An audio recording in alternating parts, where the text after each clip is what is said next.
We're going to edit whatever. Whatever we want to edit out. Yeah. All right. So we wanted to tell everybody how we met because it's a great story. It is a good story. It's pretty exciting. I got asked by a woman, our good friend Danielle, to be a Ghostbuster with her a little bit after I had my awakening. And at the time, I really wasn't feeling that because I was like, oh, ghosts. But right before she called and asked me, I had seen an angel number on the stove, on my stove, on like where the numbers are for the time.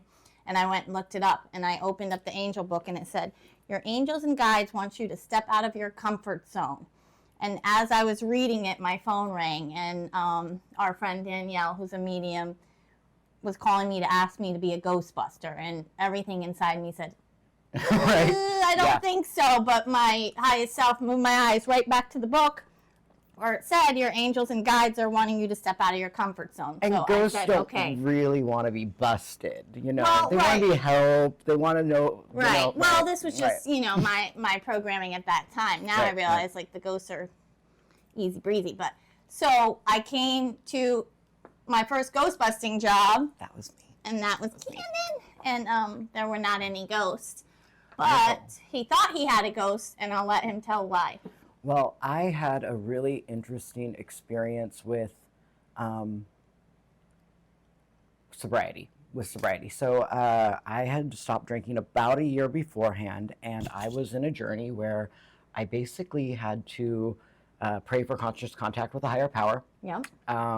Do it several times a week, at least like 5 times a week. And basically through that process, my grandmother Barbara died, and like a day or two later, a voice began to speak to me. And it started telling me some things, and those things started to happen. Right. Like even my apartment here, I was... So the voice was telling you things that you could prove were actual right. Or they were using the voice to get you to do things that you needed to do and be led to where you needed to go. Yes, they weren't saying anything really scary. They weren't doing anything like negative. It was just it's a just situation. The fact that you're hearing a voice. Right. Well, and I did get checked yours. out by doctors, and they weren't able to help me. Doctors couldn't help them. They couldn't help me, and Went to the church. They did not want to come over. They were not into it. He was so freaked out. He was like thinking he needed an exorcism. At first, it was a beautiful day, actually. There were 2 rainbows that day in the sky. I was walking to work, and it was accompanying me, and it was it was actually a cool experience at first.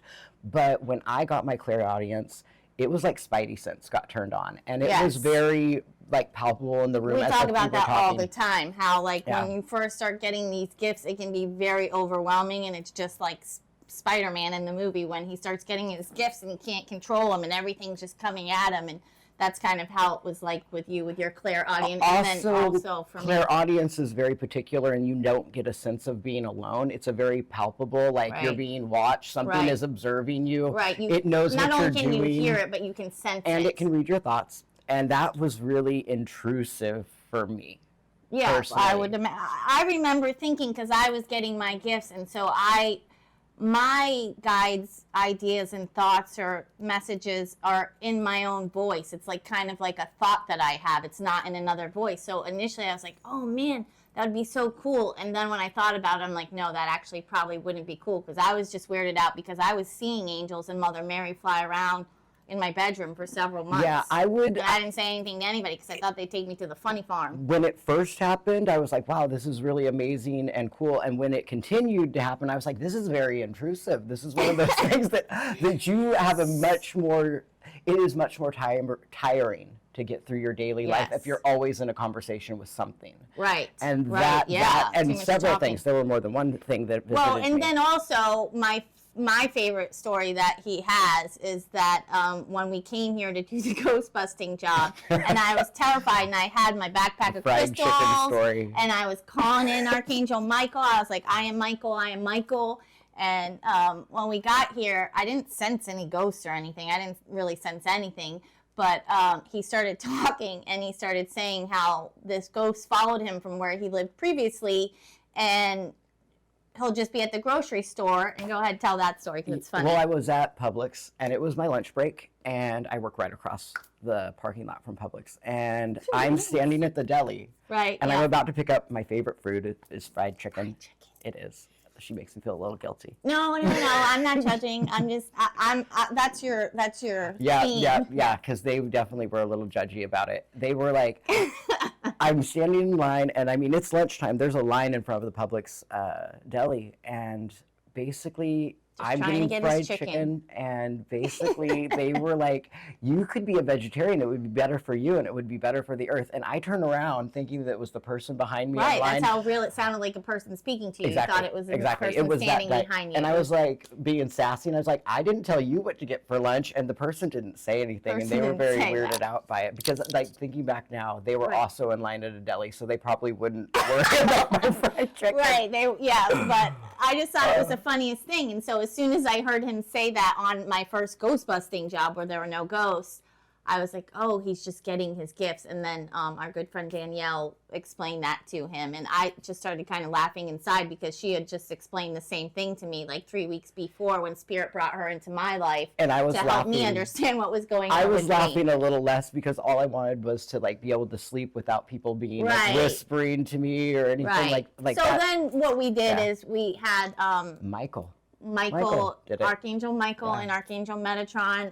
I brought these books, which we'll put that in there later. There's some books you can order, but there was a prayer in there for Archangel Michael and Archangel Metatron, and they both will help you when you're getting your gifts, tone them down and ease into them in a way that's compassionate to you. And then also anytime you don't want to speak to the voice, right, because like there are different times the voice tries to speak to you when you're Sometimes trying to go to bed or you're doing something that's privacy time. When I'm in the shower, it was a little awkward, I have to say. And so then in those moments, Candon just says, thank you, Archangel Michael, for protecting me from anything that is not pertinent to my now, that is not positive, and that is not factual. If any of those things, if they can't make those 3 criteria, we're probably not having a conversation. Because I'm there to help people who want to be helped. He's not going to lay any. But even if there is a conversation that would be beneficial, but it's just the time of night or some time of day that you're really not into having that conversation, then Candon just says, thank you, Archangel Michael, for letting this higher vibrational being know I'm not ready to talk right now because I'm going to bed and I'm tired, but we can reconvene at a later time that's compassionate and works for me. And so it's really nice to have clairaudience, but it does give you a very palpable sensation. Well, it's nice once you're able to understand how to control it, and it's not just happening whenever it wants to. Boy, it was happening whenever it wanted to. I know. That's why I called you. So that is how we met, and there were not any ghosts. Candon, after that first visit, we actually asked him to be a Ghostbuster with us because we're thinking, what better person other than someone with the angels and a medium, and then also someone who's so clairaudient who actually hears his guides in their own voice. And like the first voice when I first met him was a woman's voice, so it's very like distinct for him, and it's very easy for him to get exact messages. Like I said with me, it's like a thought. So it's like, oh, is this Jamie's thought or is this my guide's thought? I get thoughts too. They do it that way too. But I don't hear anybody in their voice. I get lots of thoughts, and now what my team does when they want me to know something. Around, though. Yes, I did. I was seeing the angels wild. and Mother Mary flying around in my room. Whenever I close my eyes, I can just see them all around me. So I'm whatever the clair is, where you see things. I'm clairvoyant. I'm clairvoyant. Yeah. But the rest of it's just like feels like my own thoughts. But then what my team will do is they'll give me like angel bump confirmations whenever I'm having a thought that's like really something they want me to take notice of or they're putting into my mind. I'll get the bumps all over my body, and I call that the angel bumps, and that's just kind of like a confirmation that what I'm getting and thinking, 1, is correct, and 2 is from my guides. So that's how I kind of do it. But you just hear it in your voice, and his guides very excited about eating healthy. They were. So I love that. They were. I love that because I'm a vegan. So. And they're kind of like, they're a little anti-consumption. They're always like, "Do you really need this?" Yeah. You know, like, well, yeah, because we all consume probably way more than we need to. yeah, like. But anyways, that's part of some of the experience. Yeah. So, anyways, this is how we met. Yeah, and we've been good friends ever since. Candon hardly ever eats fried chicken anymore. Just very rarely. Very rarely. I'm mostly but, you vegetarian now. Mostly vegetarian. Yeah, I am. Yeah. What a blessing. What a blessing. Anyway, so this is how we met, and we just wanted to share it with you all so you had a little bit of idea of who we are and how we met, and we'll be sharing more videos to come. Thank you so excited. much. Yeah, I think the next thing we're going to be working on is actually a channeling sometime, maybe today, maybe tomorrow, and we're going to contact some of your beings because I can hear them, but I'm still not down with letting them in my vessel. Right. Whereas you are like gangbusters. You love it. Yeah, I just let them speak through me. First they started, I was seeing them, and now I'm just letting them speak through me so that they can share the messages that they want us all to know right now, because this is a very important time on this planet, and with the planet herself and the ascension of the planet. So I was actually only doing angel energy healing, and then this summer, Archangel Orion, who is a wonderful guide to call in if you're getting your gifts, he will also help you understand them and use them.